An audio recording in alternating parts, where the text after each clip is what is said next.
Good morning दोस्तों, welcome back online classes भाई Ravindra sir.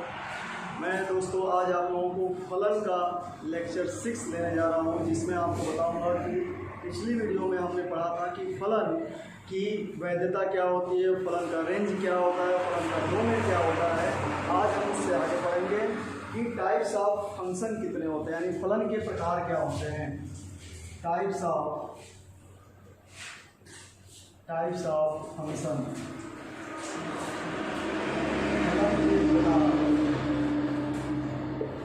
फलन के प्रकार। मैं उम्मीद करता हूं दोस्तों आपको पिछली वीडियो में जो भी फलन का आपने पढ़ा होगा अच्छे समझ में आया होगा, आपने होमवर्क किया होगा। जो नहीं समझ में आया होगा आपको नंबर प्रोवाइड कराया गया है, कमेंट बॉक्स में भी आप लिख सकते हैं, डायरेक्ट फ़ोन करके भी कांटेक्ट कर सकते हैं। तो दोस्तों हम देखेंगे कि फलन के प्रकार, फलन कितने प्रकार के होते हैं। अब तक हमने फलन पढ़ा कि किस किस कंडीशन में फलन होता है, संबंध को फलन कहते हैं। फलन की वैधता क्या होती है, गणित की मान्यता के हिसाब से फलन की किस किस जगह पे परिभाषित होता है, किस किस जगह पे परिभाषित नहीं होता।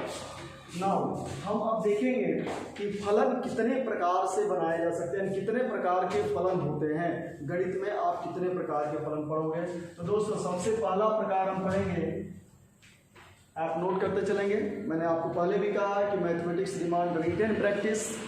आप रिटेन प्रैक्टिस के बिना मैथमेटिक्स आप नहीं पढ़ सकते हो। तो दोस्तों आप पेन कापी खोल लें और जो मैं लिख रहा हूँ इसको आप नोट डाउन करें, और साथ में जो एग्जाम्पल्स मैं लूँगा, जो एग्जाम्पल्स मैं समझाऊंगा उसको भी आप करते चलेंगे। दोस्तों देखेंगे हम फलन के प्रकार। फलन के प्रकार में सबसे पहले हम देखेंगे कि हमारा जैसे वन वन फंक्शन,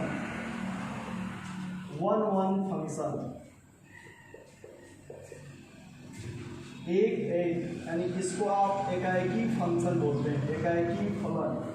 क्या बोलेंगे? एकाएकी फलन। हिंदी आपकी एकाएकी फलन। दोस्तों थोड़ी सी इंग्लिश भी आपकी चलेगी तो थोड़ा सा आप इसको दिमाग में रखिएगा, ये जरूरी है, क्योंकि आप जब भी 12th क्लास पास करके जब आगे बढ़ोगे तो मीडियम में आपको प्रॉब्लम ना हो, इसलिए मैं आपके इंग्लिश वर्ड भी साथ में लेके चलूँगा। इंग्लिश वर्ड भी आपका मैं देता चलूँगा, समझाता चलूँगा। आपको अलग से हेल्प की जरूरत नहीं पड़ेगी कि इस इंग्लिश वर्ड का मतलब क्या होता है, मैं सारा कुछ एक्सप्लेन करके चलूँगा। तो फ्रेंड्स हम देखेंगे एकाएकी फलन, नाम से ही क्लियर है। एकाएकी फलन क्या होता है?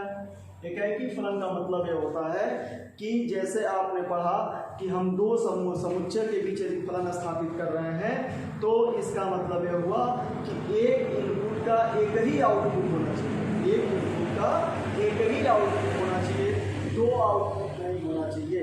और दूसरी चीज, किसी भी दो अलग अलग इनपुट का एक आउटपुट नहीं होना चाहिए, यानी किसी भी दो अलग अलग तत्वों का संबंध किसी एक तत्व से नहीं होना चाहिए, और हमेशा एक तत्व का संबंध एक ही तत्व से होना चाहिए।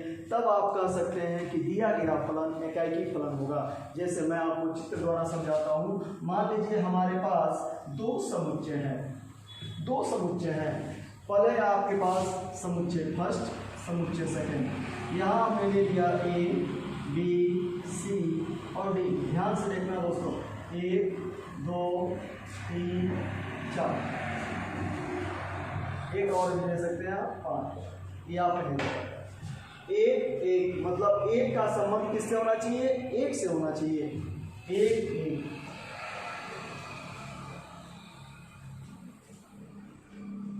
देखिए, समूह एक के प्रत्येक तत्व का संबंध समूह बी के केवल और केवल अद्वितीय तत्व से है, यानी एक तत्व से है।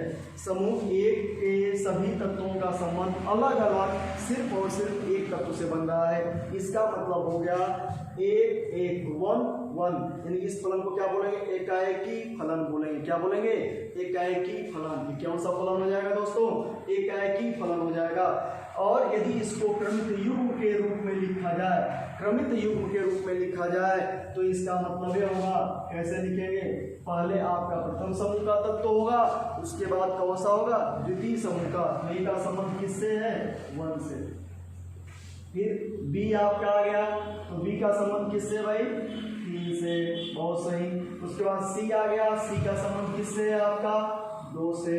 उसके बाद आपका डी आ गया, और डी का संबंध किससे है भाई? आपका 5। अब आप देखेंगे या तो आपको इस तरह से चार्ट बना के दे दिया जाए या तो फलन को इस तरह से आपको क्रमित युग्म के रूप में दे दिया जाए। तो जब क्रमित युग्म के रूप में फलन दिया जाए तो कैसे एकाएकी फलन आप चेक करेंगे। तो क्रमित युग्म के रूप में यदि फलन दिया गया है तो एकाएकी फलन वो एक ही कंडीशन में होगा। वो कौन सा कंडीशन होगा कि क्रमित युग्म के दोनों तत्वों यानी प्रथम और द्वितीय दोनों तत्वों की पुनरावृत्ति कहीं पर नहीं होनी चाहिए। दोनों तत्वों की पुनरावृत्ति कहीं पर नहीं होनी चाहिए, यानी न तो आपका प्रथम तत्व की पुनरावृत्ति हो और न ही आपके द्वितीय तत्व की पुनरावृत्ति हो। तो इस स्थिति में जो आपका क्रमित युग्म के रूप में प्रदर्शित किया गया फलन होगा वो हमेशा क्या होगा, एकाएकी फलन होगा, 1-1 फंक्शन होगा। क्या होगा भाई, 1-1 फंक्शन होगा। समझ में आ गया, अच्छे से समझ में आ गया, अच्छा लग रहा है, अच्छे से आप समझ रहे हैं। कैसे कि 1-1 का मतलब हो गया कि प्रथम समूह के प्रत्येक तत्व का संबंध द्वितीय समूह के केवल और केवल एक अद्वितीय समूह से होना चाहिए, अद्वितीय तत्व से होना चाहिए। देखिए ए भी आपका एक ही है, बी का आपका एक ही है, सी का आपका एक ही है, डी का आपका एक ही है। तो फलन के कंडीशन के हिसाब से आपने पढ़ा है कि क्रमित युग्म में प्रथम तत्व की पुनरावृत्ति नहीं होगी। तो प्रथम तत्व की पुनरावृत्ति नहीं होगी तो क्या कहलाएगा, फलन कहलाएगा। लेकिन यदि हम ये कह दें कि द्वितीय तत्व की भी पुनरावृत्ति न हो, तो जब द्वितीय तत्व की भी पुनरावृत्ति नहीं होगी फलन में तो कौन सा फलन हो जाएगा, एकाएक फलन हो जाएगा, यानी एकाएकी फलन हो जाएगा। तो इसीलिए मैंने आपसे बोल दिया, आप इसको नोट करें, मार्केबल पॉइंट आपका एक कंडीशन है कि क्रमित युग्म के रूप में दिया गया फलन तभी एकाएकी फलन होगा जब उसके प्रथम और द्वितीय दोनों तत्वों की पुनरावृत्ति न हो रही हो। दोनों तत्वों की पुनरावृत्ति न हो रही हो, दोनों में से किसी भी तत्व की पुनरावृत्ति हो जाएगी तो एकाएकी फलन नहीं होगा। पहली बात तो फलन होने के लिए पहले की पुनरावृत्ति नहीं होनी चाहिए, यानी आपका दिया गया संबंध यदि फलन है क्रमित युग्म के रूप में तो ये निश्चित है कि पहले तत्व की पुनरावृत्ति नहीं, यही आपका एक आधा कंडीशन पूरा होगा। अब यदि वो एकाएकी फलन है तो ये भी निश्चित है कि उसके द्वितीय तत्व की पुनरावृत्ति नहीं होगी। तो आप चेक कर लेंगे, कैसे चेक करेंगे, क्रमित युग्म के रूप में दिए गए फलन को आप कैसे चेक करेंगे कि एकाएकी फलन है। चेक करने का तरीका यह है कि दोनों तत्वों में से किसी की भी पुनरावृत्ति नहीं होनी चाहिए। यदि दोनों में से किसी की भी पुनरावृत्ति हो रही है तो आप समझ जाएंगे कि उस तत्व वो फलन कौन सा हो रहा है, एकाएकी फलन नहीं होगा। एकाएकी फलन होने के लिए कंडीशन है कि वह क्या होना चाहिए, द्वितीय तत्व की पुनरावृत्ति नहीं होनी चाहिए। क्लियर हो गया, एकदम क्लियर हो गया। अब देखेंगे दोस्तों, अब देखेंगे कि यदि मान लीजिए समूह के रूप में न दिया गया हो, समूह के रूप में न दिया गया हो तो आप क्या करेंगे, समूह के रूप में नहीं दिया जाएगा, डिफिनेशन दे दिया जाए, आपको व्यंजक दे दिया जाए, तो उस व्यंजक के रूप में आप कैसे करेंगे, आप कैसे डिसाइड करेंगे कि दिया गया फलन एकाएकी फलन है या नहीं है। तो देखिए दोस्तों, बहुत बड़ी चीज नहीं है, बहुत ही आसान सा, चुटकियों में आप समझेंगे, बस ध्यान देना, चुटकी में इसको समझ जाएंगे क्या होगा कैसे होगा। बहुत ध्यान से देखिएगा, यदि व्यंजक के रूप में दिया गया हो, यदि फलन व्यंजक के रूप में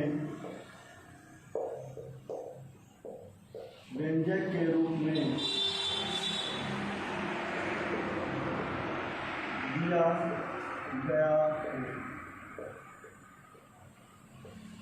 हो, व्यंजक के रूप में दिया गया हो तो इसका मतलब हो जाएगा कि f(x) = कुछ व्यंजक आपको दे दिया जाए, कुछ व्यंजक आपको दिया जाए, कुछ व्यंजक आपको दे दिया जाएगा। तो आप कैसे जानेंगे भाई कि आपका जो फलन है वो एकाएकी है कि नहीं है। तो इसमें आपको सिंपल सा लॉजिक में आपको दे रहा हूँ कि इसमें दो तत्व आप ले लेंगे, आप क्या करेंगे, दो तत्व एज्यूम कर लेंगे, दो तत्व एज्यूम कर लेंगे। माना क्या x1 ≠ x2, x1 ≠ x2, दो आपने तत्व लिया। आप देखिए ये फलन, f का मतलब फलन होता है और x का मतलब हो गया कि दिए गए फलन की जो चर राशि, जो वेरिएबल क्वांटिटी वो क्या है, x है। तो आपने दो वेरिएबल क्वांटिटी लिया x1 और x2 और दोनों का मान में क्या है, अंतर है, यानी दोनों बराबर नहीं है। तो इनको आप इसमें पुट करेंगे तो f(x1) का मान f(x2) के मान के बराबर नहीं होना चाहिए। यही सफिशिएंट कंडीशन है। यानी दिए गए व्यंजक में दो अलग अलग, यदि आप चर राशि लेते हैं और दिए गए फलन के व्यंजक में उसको रखते हैं तो उनसे निकलने वाला जो आउटपुट होगा, जो आपका f(x1) f(x2) होगा, उनके भी मान आपस में बराबर नहीं होने चाहिए। यदि उनके मान आपस में बराबर हो जाएंगे तो आप समझ जाइएगा कि वो एकाएकी फलन नहीं होगा। वो कौन सा फलन होगा, वो एकाएकी फलन नहीं होगा, वो कोई और फलन हो जाएगा। एकाएकी फलन के लिए कंडीशन ये है कि व्यंजक, दिए गए व्यंजक में जो हम राशि पुट करेंगे, यदि दोनों राशि अलग अलग हैं तो आउटपुट हमारा दोनों क्या होना चाहिए, अलग अलग होना चाहिए। यदि दोनों राशि समान है तो आउटपुट सदैव क्या होना चाहिए, समान होना चाहिए। जैसे आप सिंपली देख लीजिए इसको, हम और एग्जाम्पल लेके बताते हैं कि माना आप इसको नोट करते चलेंगे, इसको नोट कर लेंगे, अच्छे से समझते चलिए, एग्जाम्पल में ज्यादा आपको समझ में आएगा भाई। माना f(x) =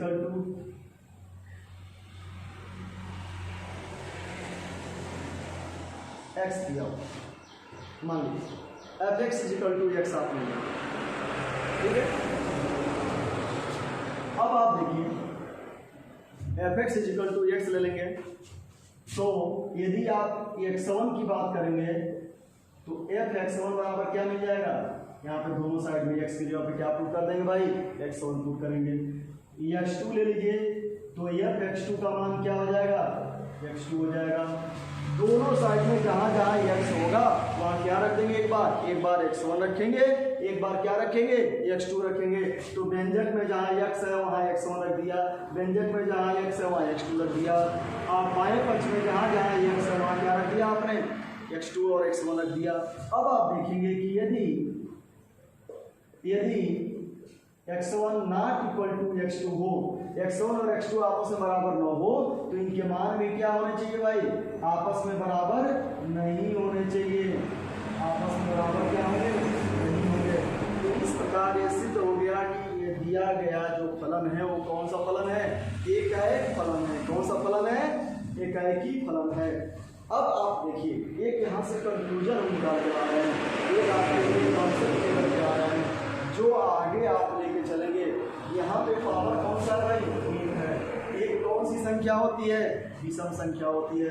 तो अभी और एग्जांपल लेके आपका समय ना खराब करें, हम डायरेक्ट रिजल्ट आपको बता दें कि कोई भी फलन यदि x⁴n के रूप में दिया गया है, जहाँ पर एक पावर जो n है वो क्या हो, विषम हो, तो दिया गया फलन हमेशा एकाएकी फलन होगा। कौन सा फलन होगा, हमेशा एकाएकी फलन होगा। विषम घात होने पर हमेशा एकाएकी फलन होगा।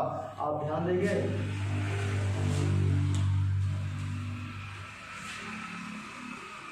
कैसे, आप देखिए, इसको नोट कर लेंगे, आप नोट कर लेंगे। यदि भाई f(x) = x⁴n तथा n एक विषम संख्या है, विषम संख्या है, n एक क्या है भाई, विषम संख्या है। तो इस स्थिति में दिया गया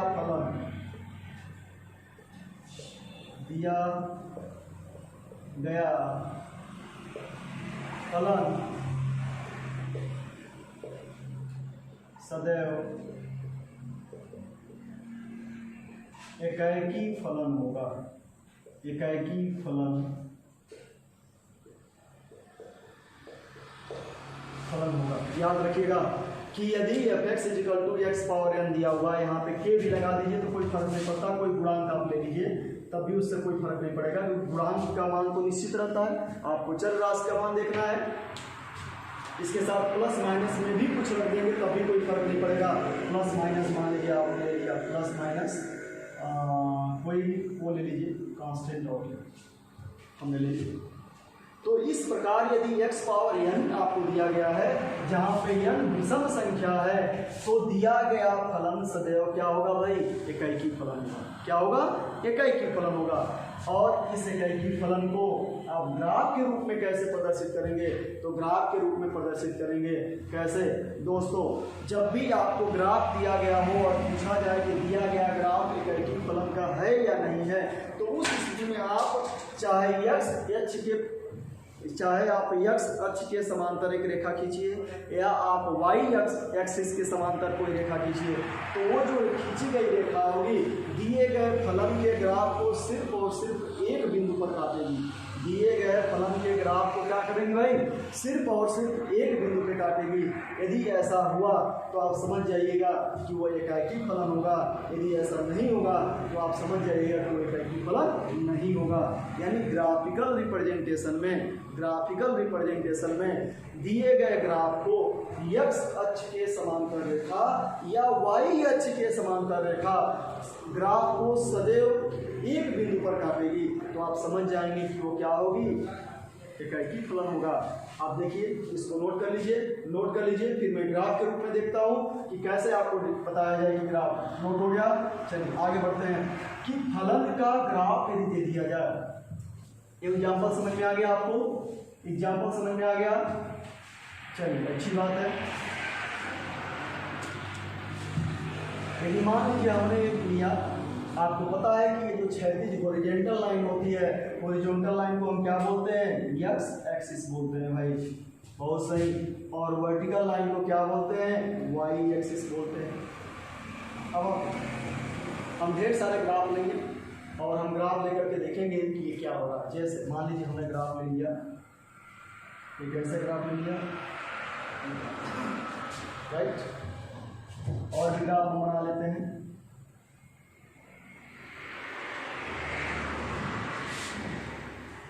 और भी ग्राफ हम बना लेते हैं।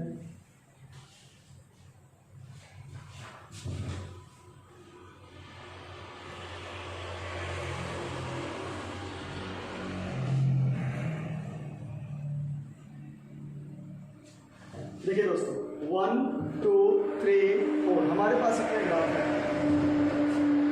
Graph number A, graph number B, graph number C और ग्राफ नंबर D। देखिए अब हम यहाँ देखेंगे ग्राफ से कि ये जो ग्राफ है आपसे पूछ लिया जाए, आप इसको नोट करेंगे, आपके लिए सवाल है कि दिए गए ग्राफ में एकैकी फलन बताइए, एकैकी फलन ज्ञात कीजिए कि जो ग्राफ दिया गया है उसमें एकैकी फलन कौन सा है और कौन सा एकैकी फलन नहीं है। तो इसके लिए क्या करेंगे दोस्तों,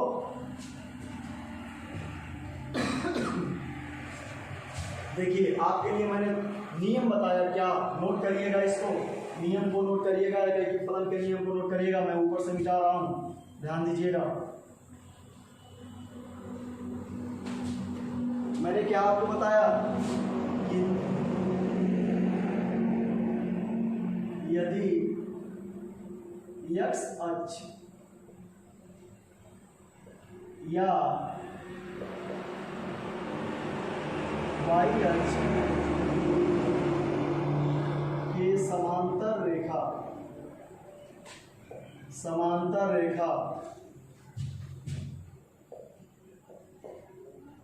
दिए गए ग्राफ को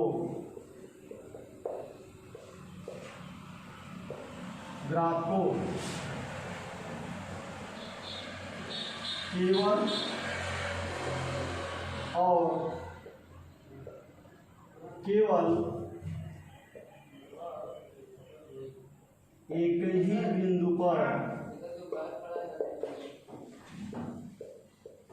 पर प्रतिच्छेदित करें।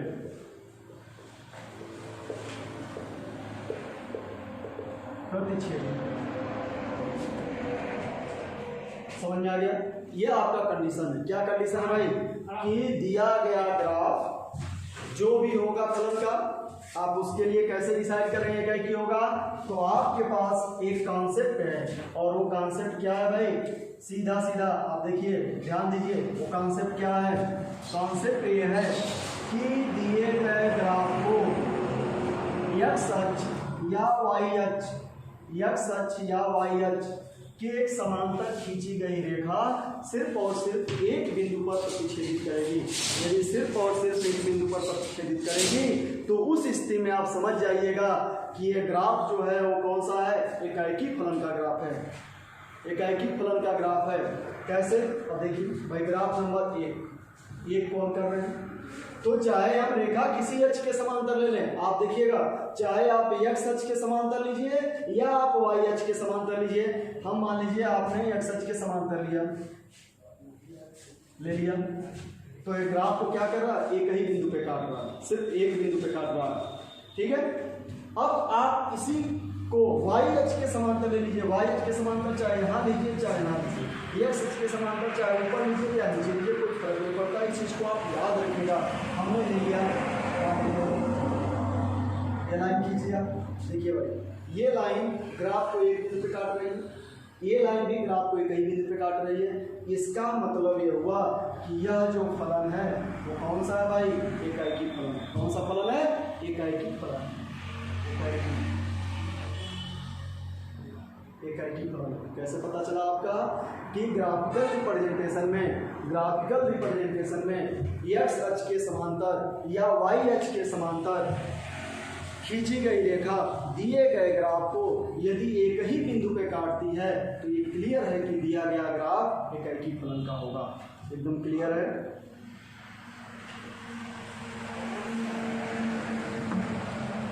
क्लियर है, ओके। अब ग्राफ नंबर 2 पे आते हैं। ग्राफ नंबर 2 पे देखिए भाई, मैंने आपसे कहा कि एक्स अक्ष या वाई अक्ष के समांतर जो रेखा खींचनी है वो आप किसी भी साइड में खींच सकते हैं, दाएं बाएं ऊपर नीचे किसी भी साइड में खींच सकते हैं।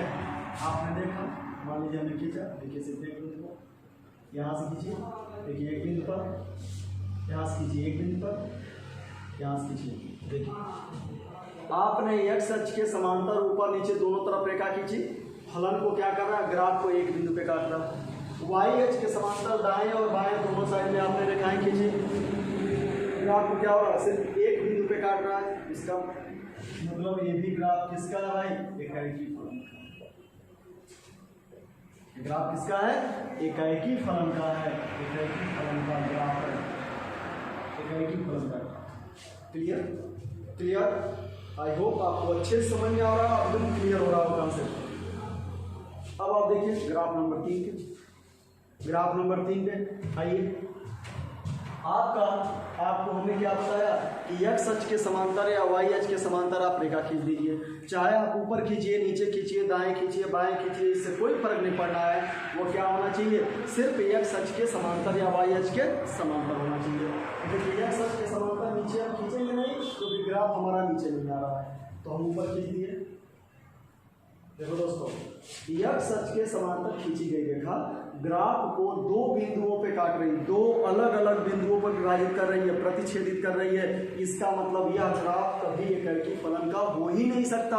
एकाएकी फलन का ग्राफ जब होगा तो उसको एक्स अक्ष के समांतर या वाई अक्ष के समांतर रेखा क्या होनी चाहिए, क्या होनी चाहिए, वह सिर्फ और सिर्फ एक बिंदु पे काटनी चाहिए, सिर्फ और सिर्फ एक बिंदु पर प्रतिच्छेदित करनी चाहिए। इसका मतलब ये एकाएकी फलन का ग्राफ। और नीचे आ जाइए, यहाँ देखिए ये आपका वाई एक्सिस है, ये आपका एक्स एक्सिस है। ग्राफ खींच दीजिए, ग्राफ आपको दिया गया, लाइन खींच दीजिए, लाइन खींच एक्स अक्ष के समांतर हमने लाइन खींचा, चाहे आप ऊपर ले सकते हैं या नीचे ले सकते हैं, कोई दिक्कत नहीं है, इससे आप अपनी सुविधा के हिसाब से खींच सकते हैं।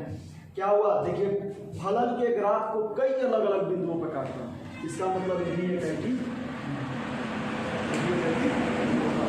चीज क्लियर हो गया दोस्तों।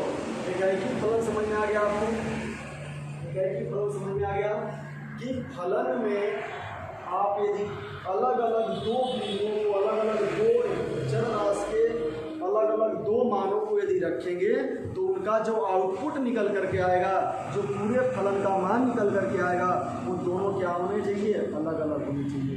यदि ऐसा नहीं है तो आपका एकाएकी फलन नहीं होगा। एकाएकी फलन के लिए कंडीशन समुच्चय के रूप में दिया जाएगा तो क्या होगा कि प्रथम समूह के सभी तत्वों का द्वितीय समूह के अलग अलग तत्वों से और एक तत्व से संबंध होना चाहिए, अलग अलग अद्वितीय तत्वों से संबंध होना चाहिए। ये हो गया आपका तीसरा कंडीशन। यदि दिया गया फलन क्रमित युग्म के रूप में होगा तो फलन क्रमित युग्म में प्रथम और द्वितीय दोनों तत्वों की पुनरावृत्ति नहीं होनी चाहिए। तो आप समझ जाएंगे एकैकी फलन है। यदि ग्राफ के रूप में होगा तो ग्राफ के रूप में हमने आपको बता ही दिया कि x अक्ष के समांतर या y अक्ष के समांतर जो रेखा खींचेंगे तो दिए गए फलन के ग्राफ को केवल और केवल एक बिंदु पर प्रतिच्छेदित करना चाहिए। एक से अधिक बिंदु पर यदि प्रतिच्छेदित कर रहा है तो इसका मतलब वो ग्राफ आपका किसका होगा, एकैकी फलन का नहीं होगा।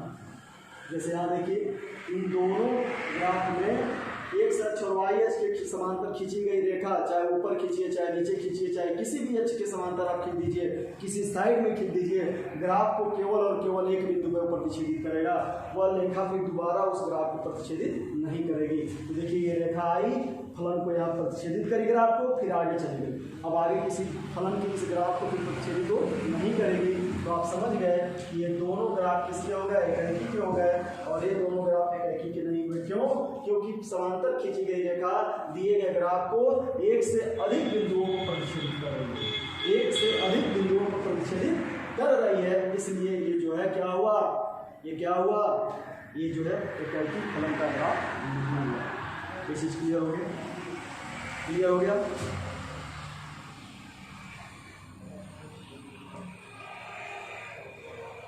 क्लियर? ओके दोस्तों, फिर आगे बढ़ते हैं, इसको नोट करते जाइएगा। ये एग्जाम्पल है सारे, आपको फिर किसी किताब में नहीं मिलेगा। आई थिंक इसी को पढ़ने के लिए आप लाखों रुपए खर्च करोगे, तब आप IIT की कोचिंग करोगे तो आप पढ़ाया जाएगा, तब आप याद करोगे कि हाँ कोई सर थे जो बताए थे। सस्ता और दाम आपको कहीं नहीं मिलेगा।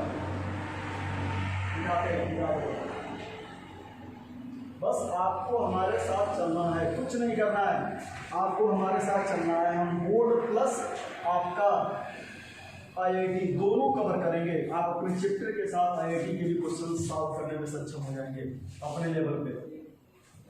मेहनत तो करनी पड़ेगी भाई, रिटेन प्रैक्टिस तो आपको करनी ही पड़ेगी।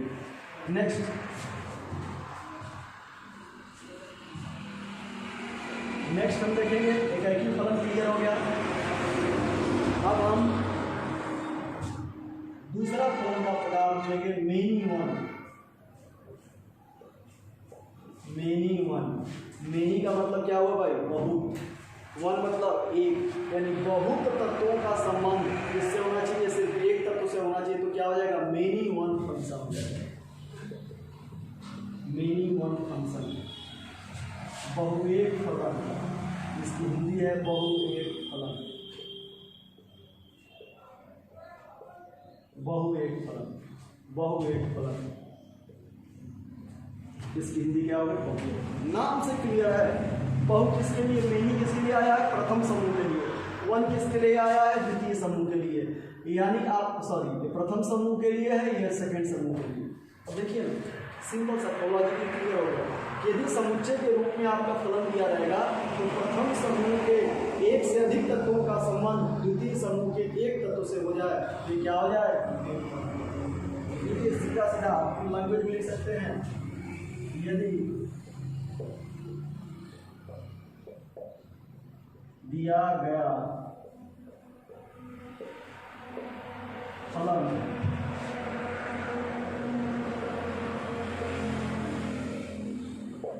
समुच्चय के रूप में हो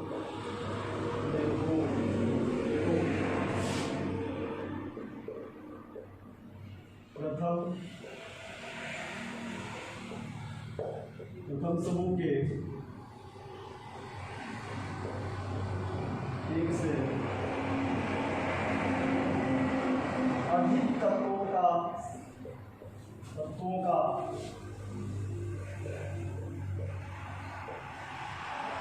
संबंध द्वितीय समूह के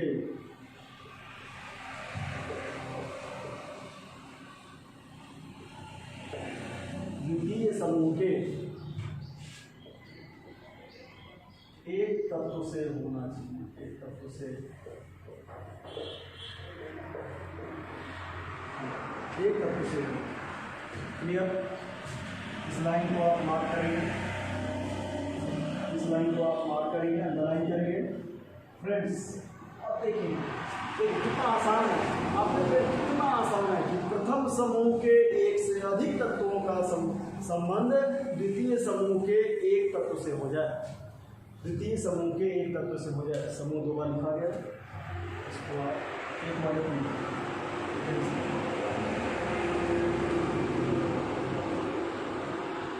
क्लियर क्लियर। कैसे देखिए, ग्राफिकली रिप्रेजेंट करिए इनको।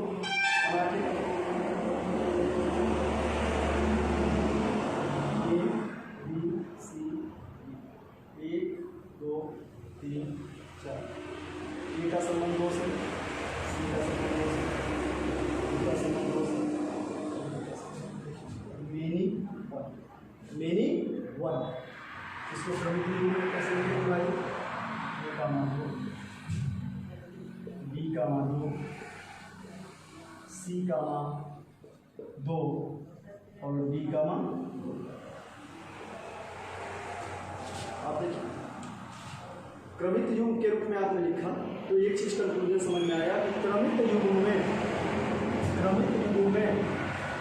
फलन है तो प्रथम तत्व की पुनरावृत्ति तो होनी ही नहीं है। ये चीज क्लियर है कि यदि दिया गया संबंध फलन है तो प्रथम तत्व की पुनरावृत्ति नहीं होगी। लेकिन यदि मेनी वन फलन है, मेनी वन फंक्शन है, तो उस स्थिति में क्रमित युग्म में द्वितीय तत्वों की पुनरावृत्ति आपकी होनी चाहिए, द्वितीय तत्व की पुनरावृत्ति होनी चाहिए। तभी आप कह सकते हैं कि दिया गया फलन क्या है भाई? मेनी वन है, अदरवाइज वो मेनी वन नहीं होगा।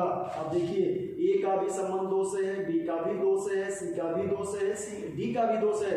इन चारों तत्वों का संबंध आपके एक तत्व से हो, किससे? द्वितीय समूह के 2 से है। तो आप इसको क्या बोलेंगे? Many one, many one. और कैसे लिख सकते हैं? क्रमिक युग्म वाले को कैसे लिख सकते हैं? क्रमिक युग्म वाले का है कि क्रमित युग्म में द्वितीय तत्व की पुनरावृत्ति होनी चाहिए। क्रमित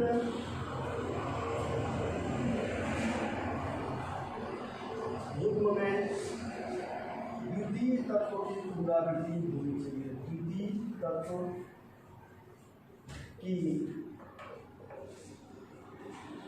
पुनरावृत्ति होनी चाहिए, होनी चाहिए। क्लियर? क्लियर हुआ कि क्रमित युग्म के रूप में यदि फलन दिया गया है तो उसके द्वितीय तत्व की क्या होनी चाहिए? पुनरावृत्ति होनी चाहिए। यदि पुनरावृत्ति हो रही है तो आप सीधे सीधे क्या लिखेंगे भाई? कि आपका दिया गया फलन क्या नहीं है। यदि द्वितीय की नहीं हो रही थी तो क्या हो रहा था? तब क्या हो रहा था? अभी आपने पढ़ा कि वो क्या हो रहा था कि वह वन फंक्शन हो रहा था, वो मेनी वन फंक्शन नहीं हो रहा था, एक ही फलन हो रहा था। तो दोस्तों यहाँ तक क्लियर हो गया, आई थिंक क्लियर हो गया। आप जैसे मान लीजिए यहाँ पे और भी आप बना सकते हैं कि ए बी सी डी, 1 2 3 4, ये यहाँ से यहाँ हो गया। ए का संबंध 2 से है, बी का संबंध 1 से है, सी का संबंध 4 से और डी का संबंध 4 से। ये भी मेनी वन, सी का संबंध 4 से और डी का भी संबंध 4 से। बस इतना ध्यान रखना है कि आपके प्रथम समूह के एक से अधिक तत्वों का संबंध द्वितीय समूह के एक तत्व से हो जाए तो मेनी वन हो जाएगा। क्रमित युग्म के रूप में आपका दिया जाए तो क्रमित युग्म का द्वितीय तत्व एक से अधिक बार आ रहा हो, यानी एक से अधिक बार उसकी पुनरावृत्ति हो रही हो, तो आप समझ जाएंगे कि वो फलन क्या हो जाएगा? मेनी वन हो जाएगा। दोस्तों यहाँ तक क्लियर हो गया? आपका कॉन्सेप्ट क्लियर हो गया? एकदम अच्छे से क्लियर हो गया। आई होप आप इसको ध्यान से पढ़े होंगे, ध्यान समझे होंगे। अभी आप इसको रिटेल प्रैक्टिस करेंगे। जो नहीं समझ में आया होगा उसको कमेंट बॉक्स में आप लिख के बताइएगा। तब तक के लिए धन्यवाद। Stay home, stay safe.